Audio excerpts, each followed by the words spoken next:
안녕하세요. 대부권의 공견입니다. 올 초만 하더라도 많은 사람들이 부동산 가격이 추가적으로 더 하락하지 않을까라는 기대감 때문에 부동산 투자 계획을 계속해서 미뤄왔는데요. 7월 이후부터는 좀 많은 것이 확 바뀔 걸로 예상이 되고 있습니다. 오늘 영상 끝까지 보신다면 투자 계획을 갖고 계신 분들한테 큰 도움이 되지 않을까 싶습니다. 다음 달인 7월 달에 정부가 세제 개편안을 예고하고 있습니다. 다주택자에 대한 중과를 완화하겠다라고 하면서 출범했던 정부이기 때문에 강력하게 좀 추진이 될 걸로 기대가 되는데요. 일단 종부세 같은 경우는 완화가 됐죠. 그에 비해서 이제 양도세와 취득세 부분이 남아 있는데, 양도세 중과 같은 경우도 지금 현재 폐지가 된 것이 아니라 2024년 5월까지 유예가 되어 있는 상황이다 보니까 중과에서 유예 다음에는 폐지 수순으로 갈 가능성이 가장 높다라고 볼 수 있고, 투자에서 첫 관문이라고 할 수 있는 취득세 부분이 여전히 중과로 남아 있거든요. 미부장이 많이 쌓여 있는 상황이다 보니까 미부장 해소를 위해서도, 거래 활성화를 위해서도 다주택자분들이 시장에 진입할 수 있는 첫 관문인 취득세 완화에 대한 부분들이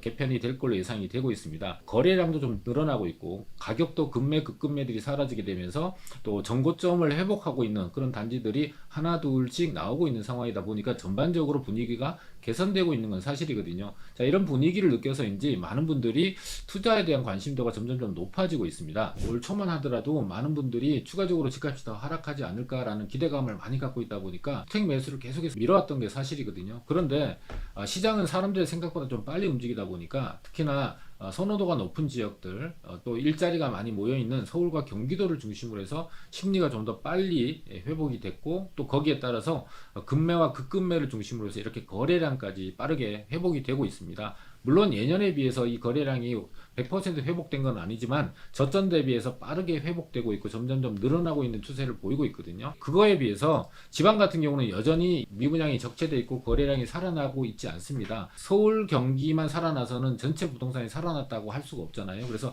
지방까지 살아날 수 있느냐 여부를 보려면 결국은 먼저 시장을 움직이는 심리가 어떻게 되느냐를 좀 봐야 되거든요. 자, 그래서 직방에서 전국을 대상으로 해서 설문조사를 했는데, 10명 중에서 7명, 70%에 가까운 사람들이 올해 하반기 또는 내년 상반기에 집을 매수하겠다라고 하면서 이 매수 심리에 대한 개선이 뚜렷하게 나타났다라고 합니다. 자, 그런데 여기서 굉장히 특이한 점은요, 지금 현재 좀 살아나고 있는 서울과 경기도의 매수 심리가 개선되는 폭보다 낙폭이 컸던 인천, 광역시, 지방의 매수 심리 개선이 훨씬 더 큰 폭으로 나타났다는 거예요. 작년 11월을 기점으로 보게 되면은 서울과 경기도 같은 경우는 57.7%, 61.8%가 67.5%, 65.4%로 약 5포인트에서 10%포인트 정도가 회복이 된 거에 비해서, 낙폭이 컸던 인천, 광역시, 지방 같은 경우는 약 59%, 60% 정도에서 73, 74포인트 정도로 약 한 15%포인트 정도로 서울 경기보다 더 큰 폭의 이 심리 회복이 이루어지고 있거든요.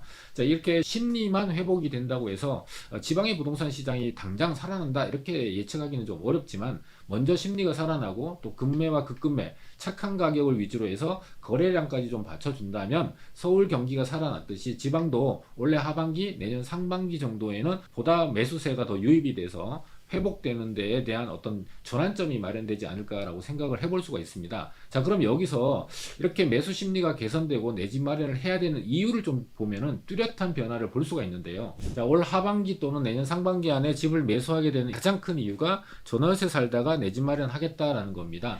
전국적으로 역전세 때문에 전세 보증금 반환에 대해서 불안감이 커지고 있는 상황이고, 또 월세로 옮겨갔더니 월세가 급등을 하는 바람에 주거비용도 이제 부담이 커지는 상황이 되다 보니까 집값도 좀 많이 내려온 것 같고, 또 단기적으로는 아니더라도 장기적으로 지금 현재 가격보다는 높아지지 않을까라는 기대감 때문에 내 집 마련에 좀 나서겠다라는 분들이 많아지고 있는데, 작년 말과 지금 현재를 비교하게 되면은 큰 폭의 증가는 없는 것 같아요. 소폭의 증가는 있었지만 가장 큰 폭으로 증가했던 부분들이 시세 차익을 목적으로 해서 투자하겠다라는 분들이 6.2에서 9.7로 약 기존에 있는 거에서 비율로 보게 되면 약 50% 정도의 이제 수요가 증가되고 있다라고 볼 수가 있거든요. 그동안에 투자 수요가 시장에 유입이 되지 못했던 가장 큰 이유는 전세 가격 때문입니다. 이 전세 가격이 약세를 보이다 보니까 투자금 자체가 굉장히 크게 들어가는 상황이 만들어지게 된 거죠. 그러니까 투자 금액이 많이 들지 않고 오히려 전세가 회복이 된다면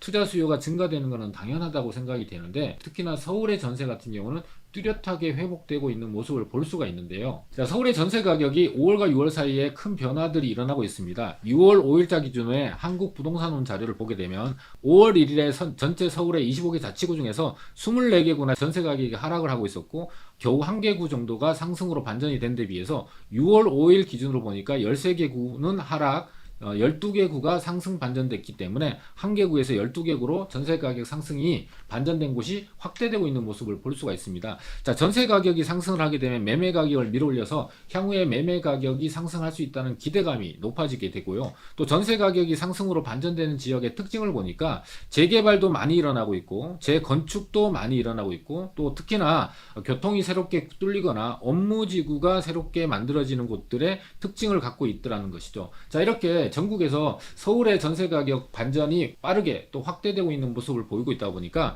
서울 수도권에 있는 분들만 투자하는 것이 아니라 지방에 계신 분들도 서울로 투자를 굉장히 많이 하고 있는 모습을 볼 수가 있는데요. 부산이라든지 경남이라든지 충남, 그 다음에 강원도, 경기도에서도 서울로 많이 유입이 되고 있는 모습을 보고 있거든요.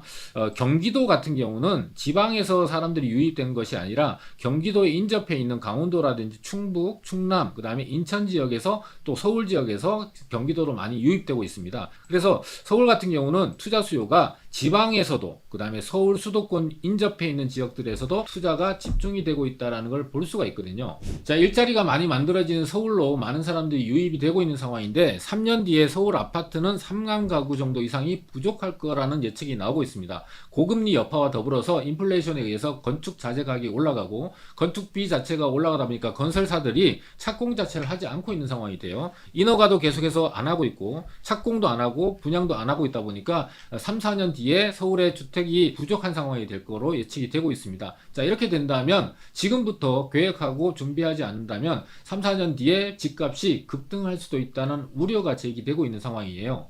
그래서 서울시가 다양한 방법으로 이 주택 공급에 대한 계획을 세우고 있습니다. 10년 동안 멈춰져 있던 재개발 재건축을 빠르게 진행하기 위해서 신속 통합이라는 제도를 도입을 했고요. 또 일반 재개발 재건축에 비해서 사업기간이 절반밖에 안 되는 모아타운과 가로주택을 작년부터 도입해서 많은 구역들을 지정하고 있고 앞으로도 2, 3년간 많은 개발 구역들이 지정이 될 걸로 예상이 되고 있습니다. 그리고 오세훈 시장이 처음 도입했던 역세권 시프트가 10년 만에 돌아와서 본격적으로 속도를 낼 걸로 보이는데요. 서울의 중심지, 도심에 있는 역세권을 중심으로 해서 고밀 개발이 가능한 역세권 시프트 개발도 많이 이루어질 걸로 예상이 되고 있습니다. 그래서 향후에 이렇게 일자리를 찾아서 서울로 유입되는 인구, 수요는 증가될 거고 많은 개발이 진행이 되다 보니까 투자에 대한 기대감들이 상당히 높아지고 있죠. 그리고 빠르게 전세 가격도 회복으로 상승 반전되는 모습들이 변화가 가장 많이 일어나는 것이 서울이라는 것이죠. 자, 그렇지만 시장에는 여전히 투자를 망설이게 하는 요소들이 남아 있습니다. 대표적인 것이 전세라고 할 수 있거든요. 그래서 이런 모든 리스크를 피해가는 투자 방법에 사람들이 열광을 하고 있는데요. 바로 청약이라고 할 수 있습니다. 특히나 서울의 청약은 완판 행렬을 이어갈 정도의 열기를 더해가고 있습니다. 왜냐하면은 계약금 10% 정도의 자금과 중도금 대출을 이용하고 또 전세는 2, 3년 뒤에 놓을 수 있다 보니까 지금 현재 망설이게 하는 모든 리스크를 피해갈 수 있는 방법이고 앞으로도 이 청약은 계속해서 열기를 더해갈 걸로 예상이 되고 두 번째로는 이 재건축과 리모델링은 제도를 개선하게 되면서 안전진단 완화라든지 신속하게 진행할 수 있는 제도를 도입해서 빠르게 진행이 될 거고 향후에도 이런 재건축과 리모델링 구역들은 추가적으로 많이 지정될 걸로 예상이 되고 있습니다. 그리고 지난 10년 동안 가장 많이 해제된 곳이 이 재개발 구역입니다. 400군데 이상이 구역에서 해제가 되다 보니까 부족분을 이제 충족하기 위해서 향후에도 재개발의 다양한 방법으로 모아타운이나 가로주택, 일반 재개발, 역세권 개발을 도입해서 많은 구역들이 향후에도 지정될 걸로 예상이 되고 투자를 생각하시는 분들이라면 이 세 가지를 놓쳐서는 안 되겠죠. 그런데 여기서 청약을 제외하고는 재건축이나 리모델링, 재개발 같은 경우는 이미 개발구역으로 지정된 곳, 그래서 많은 사람들이 알고 있기 때문에 가격 자체가 상당히 높고 투자금도 많이 드는 것이 단점이죠. 프리미엄이 지금 현재 부동산 경기와 따라서 좀 낮아졌다고 하지만 상대적으로 평가했을 때 투자금이 많이 드는 것이 사실입니다. 그에 비해서 앞으로 많이 지정될 수 있는 예정, 개발 요건을 갖고 있고 향후에 다양한 방법인 역세권 개발이라든지 모아타운, 가로주택 이런 것들로 새롭게 지정될 곳들을 미리 분석해서 요건을 잘 갖추고 있고 그 지역이 중심지, 최상급지가 될 수 있는 곳을 잘만 고른다면 우리 시청자분들이 작은 자본을 통해서 높은 수익도 얻고 서울의 아파트를 가질 수 있는 내 집 마련의 꿈도 멀지 않았다. 그림의 떡은 아니다라고 볼 수가 있습니다. 잘 아시다시피 저희 영상을 꾸준하게 보신 분들은 매주 금요일과 토요일에 오프라인에서 강의를 진행하기 때문에 거기에 오신다면 이런 세부적인 내용들 좀 더 자세하게 들을 수 있다는 걸 아시고 좀 더 시간을 내서 오신다면 더 좋은 정보를 많이 가져가실 수 있다는 걸 기억하시면 좋을 것 같습니다. 자, 오늘 영상은 여기서 마치도록 하겠습니다.